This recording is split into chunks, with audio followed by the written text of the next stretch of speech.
Senadora Tereza Leitão, muito obrigado pela sua presença, pela sua participação mais uma vez aqui no Café PT. A senhora que sempre faz questão de vir conversar com a militância do PT e todos que acompanham a TV PT. Muito obrigado mais uma vez pela sua participação aqui com a gente no Café PT. Eu aqui agradeço, Anderson. Acho que o Café PT presta um ótimo serviço de informação, de reflexão para a militância e já também cumprimento todos aqueles e aquelas que estão nos assistindo. Senadora, temos vários assuntos para a gente falar, né, sobre a atuação aí do Senado, do Congresso como um todo. A gente teve uma semana histórica, que a gente pode dizer, apesar de ser uma semana sombria, né, com a aprovação da PEC da blindagem, também a aprovação da urgência do projeto da anistia na Câmara dos Deputados. Como que a senhora avalia, senadora, essas manobras da direita e também da extrema-direita, né, para aprovar esses projetos, especialmente o da anistia, que inclusive é um projeto inconstitucional, né? Exatamente. Primeiro, eu acho que nós tivemos aquela semana de celebrar, de comemorar a democracia, com aquele julgamento histórico do ex-presidente Bolsonaro e todo o seu núcleo de poder, que planejaram dar um golpe no Brasil e depois, inclusive, organizar e planejar o assassinato do presidente Lula, do vice e do Alexandre de Moraes. Então, isso foi um fato histórico. Foi uma página do golpe que nós viramos, né, um ciclo que nós fechamos e certamente virão outros ciclos. E o ciclo agora é justamente da insatisfação, da total descompensação da nossa posição para o que fazer diante deste fato, que é um fato inegável da defesa da democracia. Então, eles estão armando. E o que eles escolheram? Primeiro, a PEC da anistia, que é a PEC da blindagem, que é uma PEC absolutamente desproporcional, né, desprovida de qualquer sentido ético e que nós vamos derrotar no Senado, e depois a PEC da anistia, que é uma PEC direcionada, personalizada. Os países que fizeram anistia de acordo com um julgamento muito grande naqueles momentos de crise, mas foram tribunais, né? O Brasil fez uma anistia negociada depois da ditadura militar que deixou feridas abertas até hoje. Bolsonaro é fruto disso. Bolsonaro é um amante da tortura, um defensor de torturadores. Se os torturadores tivessem sido punidos e não anistiados, nós estaríamos com outro diálogo social. Então, a anistia para golpistas, ela é absolutamente inconstitucional, desprovida de qualquer suporte jurídico. E nós vamos analisá-la nessa perspectiva, embora saibamos que ela está totalmente contaminada pelos interesses de uma família que acha que é dona do Brasil e pelos interesses que essa família está ensejando aos Estados Unidos. Você vê que um tarifaço, uma coisa absolutamente desproporcional na balança comercial, nas relações comerciais que o Brasil sempre teve com os Estados Unidos, eivada de mentiras e de histórias mal contadas, foi uma chantagem para que se anistiasse Bolsonaro, antes do julgamento do Supremo Tribunal.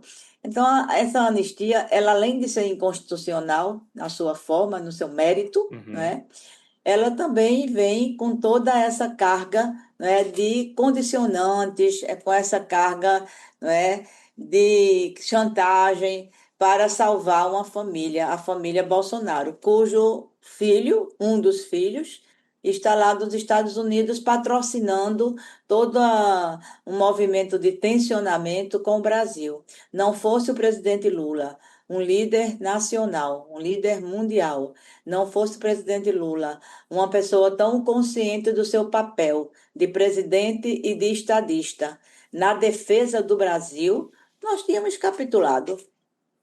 Tínhamos ficado submetidos, né, à sanha dessa família que tanto mal fez ao Brasil durante o período do governo de Bolsonaro, pós o golpe, Temer mais Bolsonaro, e que agora vai ser investigado também por outros malefícios que fez.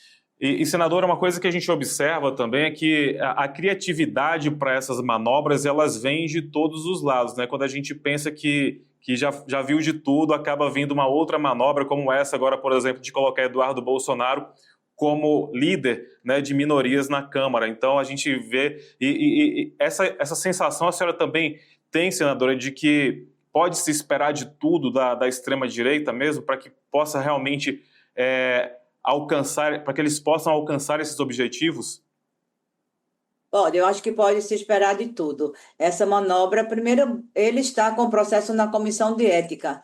Ao meu ver, esse processo deveria já estar andando, porque o desrespeito ao regimento é muito grande. Não existe trabalho remoto, ele não está de licença, ele não está em missão, ele está apenas lá para prejudicar o Brasil.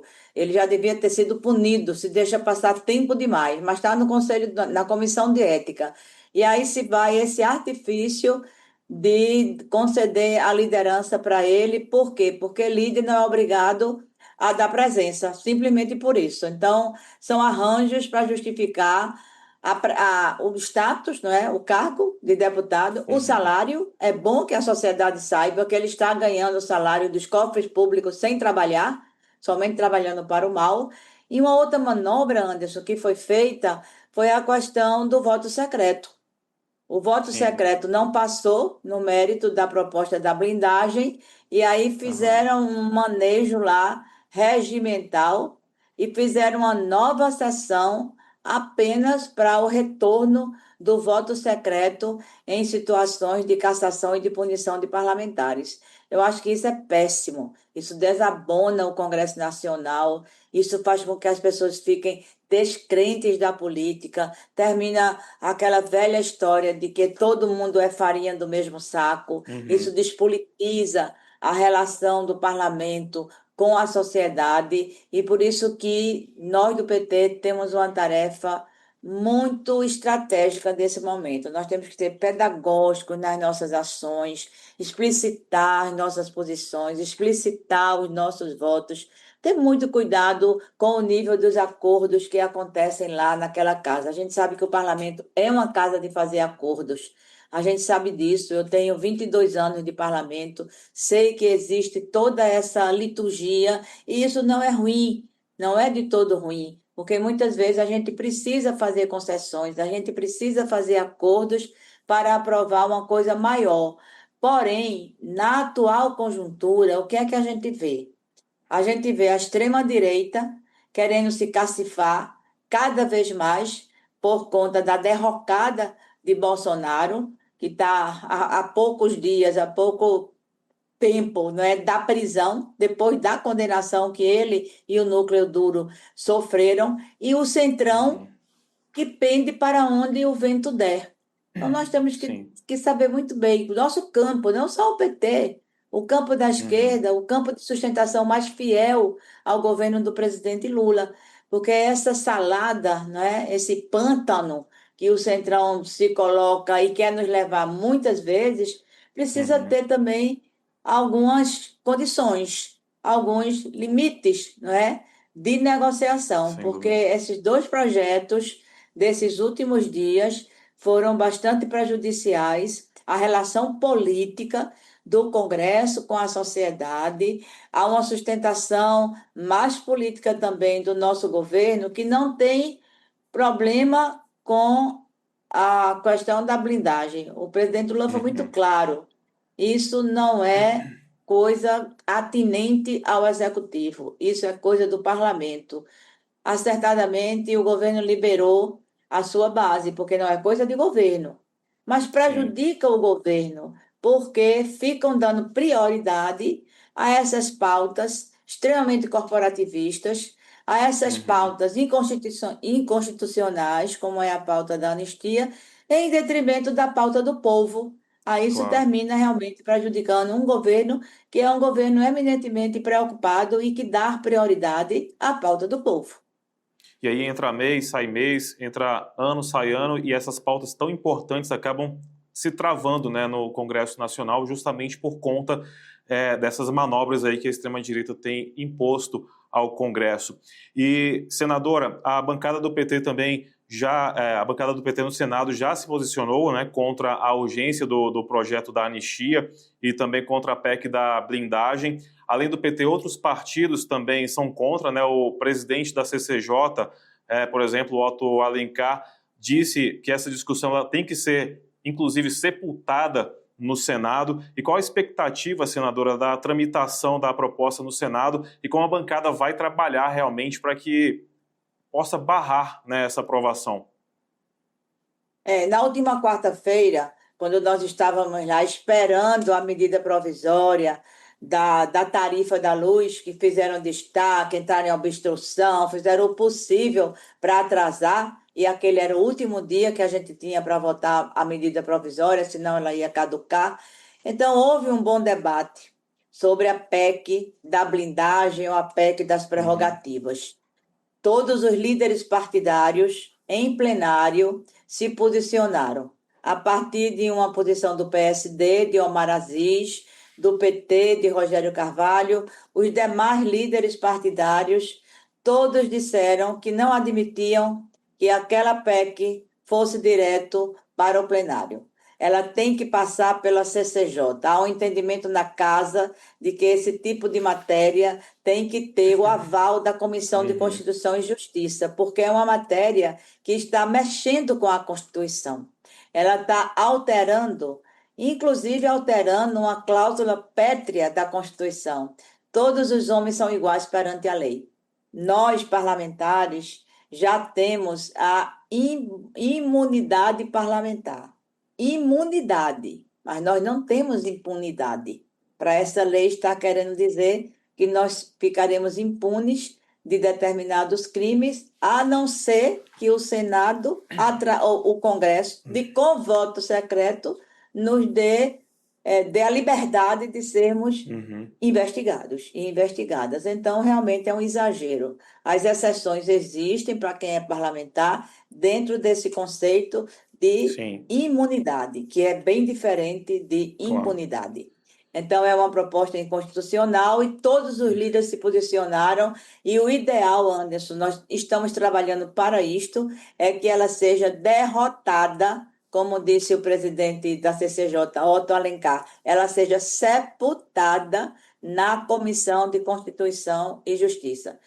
Há um consenso dentro do PT, os 9 senadores, alguns, quase todos, já se pronunciaram individualmente. Há uma nota pública do MDB, há esse posicionamento do PSD, e eu acho que nós vamos formar ampla maioria contra essa PEC. Senadora, depois aí da tentativa de golpe, né, Bolsonaro foi condenado também por racismo, também uma decisão recente, né, e será investigado pelos crimes apontados na CPI da Covid. Investigação aberta aí pelo ministro Flávio Dino, inclusive. Como é que a senhora avalia essa nova investigação? Eu avalio com muito alívio, porque foram muitos crimes e uma postura muito incompatível com a liturgia do cargo de um presidente que Bolsonaro executou. Ele já tinha sido condenado por misoginia em relação às ofensas que fez a deputada Maria do Rosário. Agora vai ser investigado por racismo e, finalmente,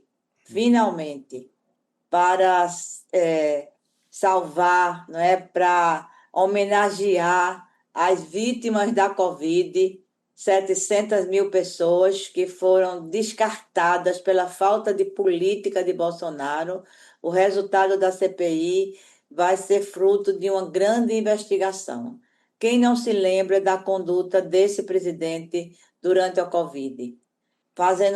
Imitando quem estava com falta de ar, dizendo que isso era mimimi, dizendo que não era coveiro, que as pessoas podiam morrer, que ele não era coveiro para estar enterrando, receitando cloroquina, um medicamento totalmente inadequado para o tratamento do vírus da Covid, não fazendo nenhuma coordenação, né, administrativa, nenhuma coordenação federativa que pudesse ajudar os estados e os municípios na compra de máscaras, na compra de oxigênio, na compra de vacinas. Os estados se organizaram. Aqui no Nordeste, o consórcio Nordeste foi que conseguiu comprar as vacinas para os nossos estados.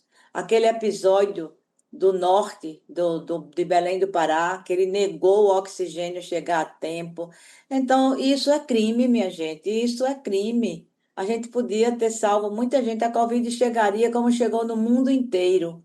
Mas, proporcionalmente à população, o nosso país está entre os primeiros do mundo em vítimas da Covid, por falta de tratamento, de coordenação e de responsabilidade do presidente da República. Ele precisa ser condenado por isso, porque ele não honrou o cargo, não tomou as providências diante de uma pandemia, ficou brincando com a vida das pessoas, fazendo pouco da vida das pessoas, e ele precisa sim.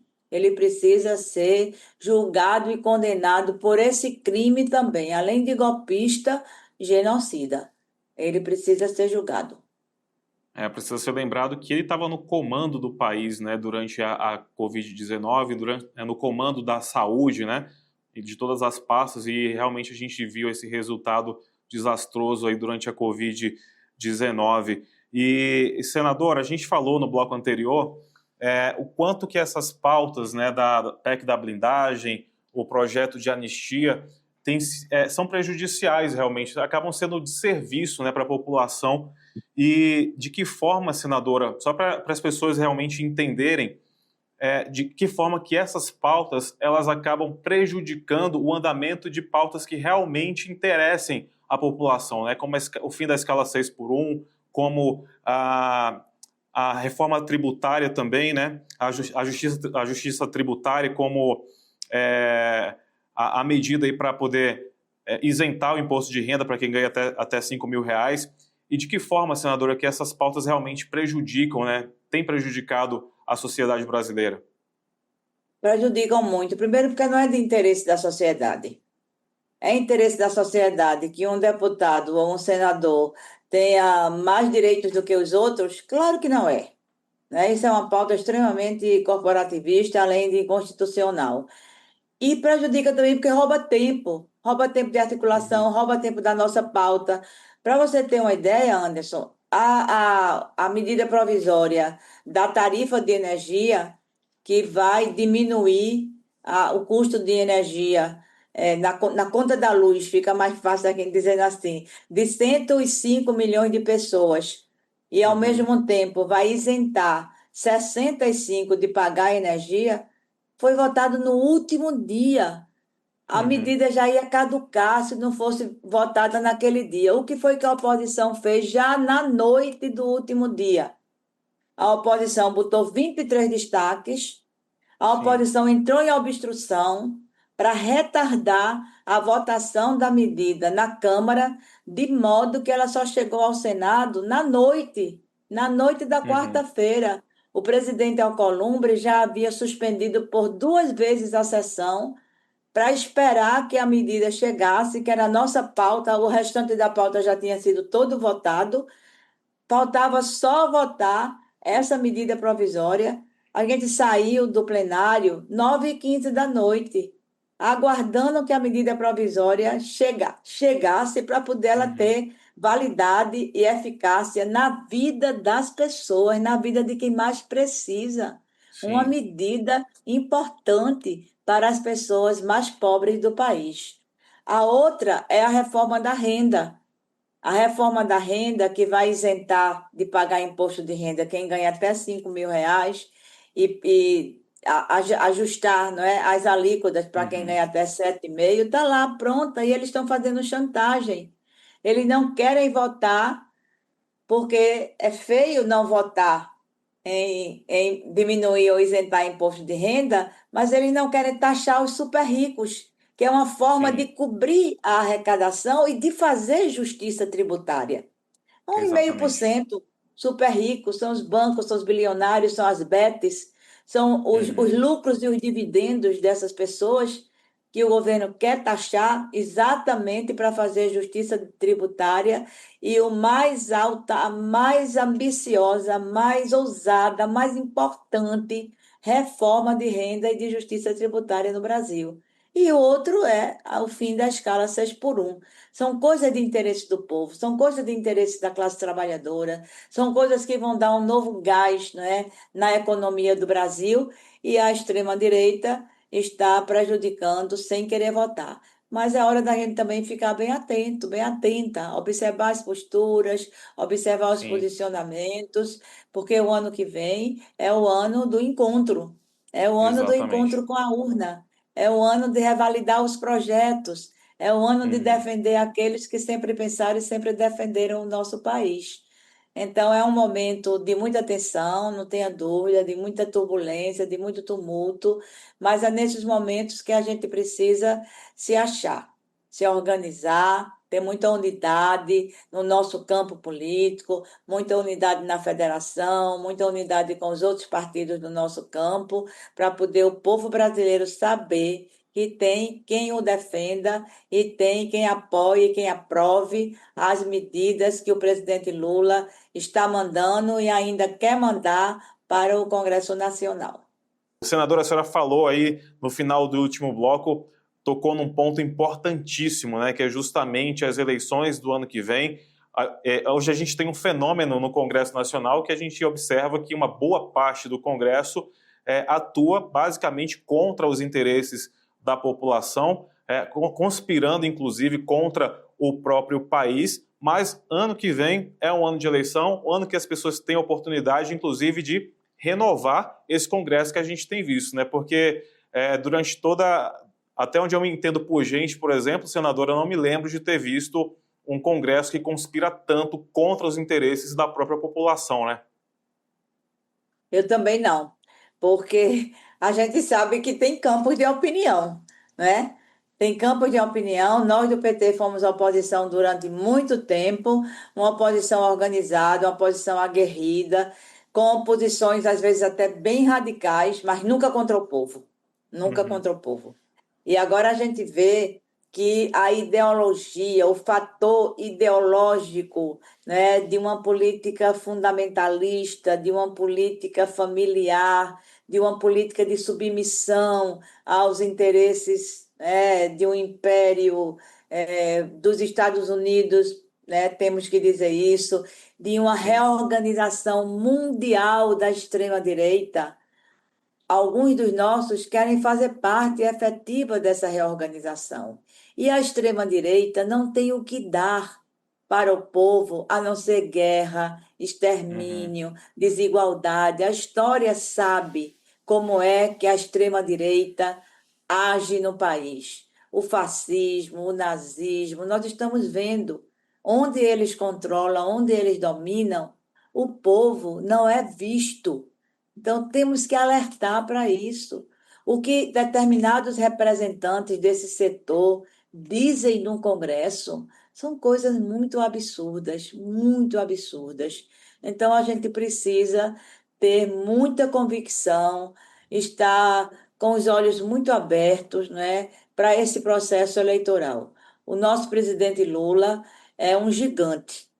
Ele tem se posicionado de uma maneira absolutamente incomparável com outras uhum, lideranças nacionais, já internacionais, está sendo reconhecido, inclusive, como um ícone da resistência e da luta pela soberania brasileira.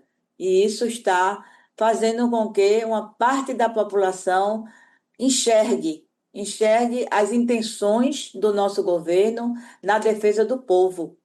E isso vem uhum. também junto com as políticas públicas que o nosso governo está implementando na saúde, na educação, na infraestrutura, no meio ambiente, na geração de emprego. Nós estamos, Anderson, com a menor taxa de desemprego da série Verdade. histórica auferida pelo IBGE.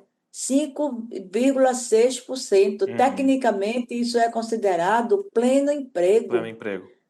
O Brasil saiu do mapa da fome, as famílias estão comendo, se alimentando mais. Então, Uhum. Isso é fruto das políticas acertadas do governo Lula. Com Então, isso vai certeza. ter que vir para a disputa, sim. Nós vamos ter que mostrar o que é que a extrema-direita fez nesses últimos anos que governou o Brasil e o que é que nós estamos fazendo. E Lula não ficou churumingando em cima dos Uhum. destroços que encontrou, não. Ele tratou de reconstruir o Brasil. Tratou de Exato. reconstruir, de fazer uma política assertiva, uma política ousada em muitos setores, e nós Uhum. precisamos concluir esse ciclo. Esse ciclo que foi iniciado e reiniciado agora nesse quarto governo do PT precisa ter uma continuidade. Então, vai ser uma disputa grande, mas vai ser uma disputa muito recheada, tanto de posições políticas quanto de coisas positivas para mostrar. E eu destaco, para concluir, que além da eleição do presidente Lula, nós temos que estar também muito voltados para a eleição justamente desse Congresso. De que Aham. adianta votar em Lula e votar num direitoso, num deputado direitoso, Exato. numa deputada direitosa, num senador, sobretudo, porque no Senado nós temos maioria.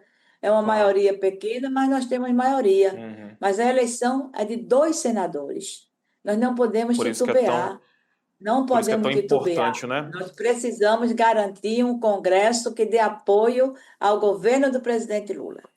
Exatamente. Então, muita atenção realmente na hora que você for eleger os senadores e os deputados aí ano que vem. Senadora, eu preciso encerrar, eu sei que a senhora tem uma agenda ainda a cumprir. Só tenho mais uma pergunta, senadora, rapidamente, que eu acho que é um assunto que a gente não pode deixar de falar, que é sobre a CPMI do INSS, que também acontece agora no Congresso, né? Queria a avaliação da senhora em relação ao andamento da CPMI e o que já foi revelado, né, até agora, de que forma que a senhora vê a atuação especificamente dos nossos parlamentares também durante essa CPMI. Nós temos a tropa de choque nossa, né? Da CPMI, muito aguerrida, muito experiente. Eu sou membro suplente da CPMI, assumi a titularidade por 3 reuniões. E o que a gente estava comentando em uma das reuniões é que a gente acha que eles se arrependeram de ter proposto essa CPMI. Primeiro, porque as investigações foram iniciadas no nosso governo e elas já comprovaram que todo o desvio começou no governo Bolsonaro. Algumas Uhum. testemunhas já colocaram isso de maneira muito nítida e com Sim, comprovações, né? O próprio ex-ministro Lupe foi muito seguro durante o período em que foi inquirido.